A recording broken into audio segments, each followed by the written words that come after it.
Salut à tous, ici Stéphane de forex-trader.fr. Nous sommes le 4 novembre, on va faire un petit point sur l'euro. Avant de démarrer, vous savez que les investissements sur le forex sont des investissements risqués, que vous ne devez investir que de l'argent que vous pouvez vous permettre de perdre. Que ce que je vais dire maintenant reflète mes vues sur le marché, c'est pas un conseil pour investir, en particulier je décline toute responsabilité en cas de perte financière liée à l'utilisation du contenu de la présente vidéo.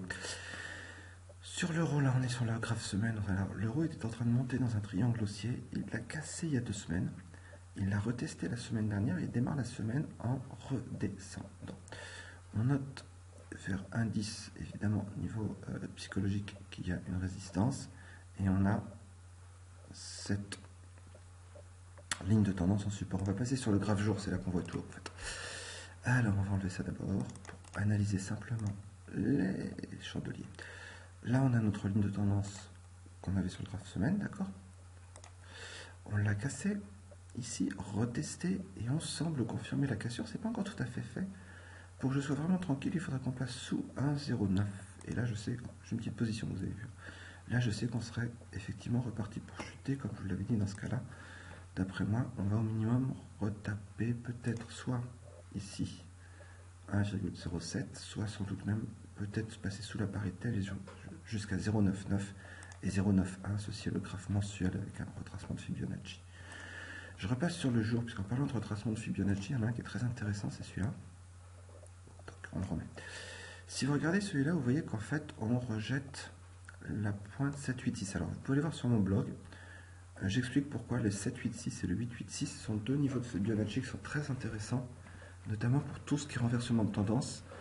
En général, c'est entre ces deux-là que la tendance se renverse. Là, on a retesté et confirmé une cassure du 786 qui est actuellement 1,10,3, je crois à peu près. Ici, 1,10,3, 1.103.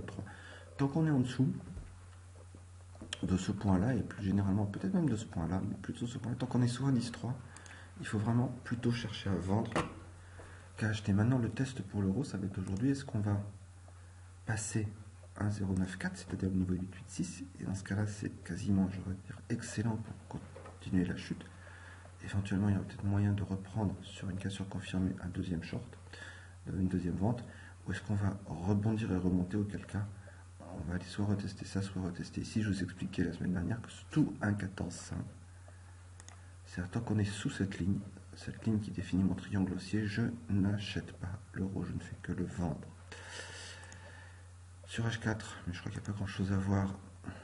Oui, surtout si on le fait comme ça. Alors,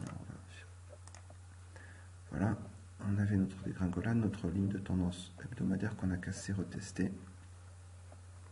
On voyait quand même que ça correspond aussi à, si on passe en journée, j'avais fait tout à l'heure l'analyse de ce retracement. Si on fait l'analyse de ce retracement, on vient de rejeter la ligne 23,6 qui est à 1,10,3, donc au même endroit en fait que notre ligne 786 ici, qui renforce la force de la résistance. Et c'est vraiment le premier niveau qu'il faut regarder. Si on remonte ici et qu'on a un signal, il faudra, en tout cas je vais vendre. Vendre toujours pour redescendre vers 1.0, 0,991, 0,911. Voilà, c'est ce que je voulais montrer pour aujourd'hui. Je vous souhaite une très bonne journée de trading et je vous dis à demain sans doute pour une nouvelle analyse sur forex-trader.fr. Au revoir.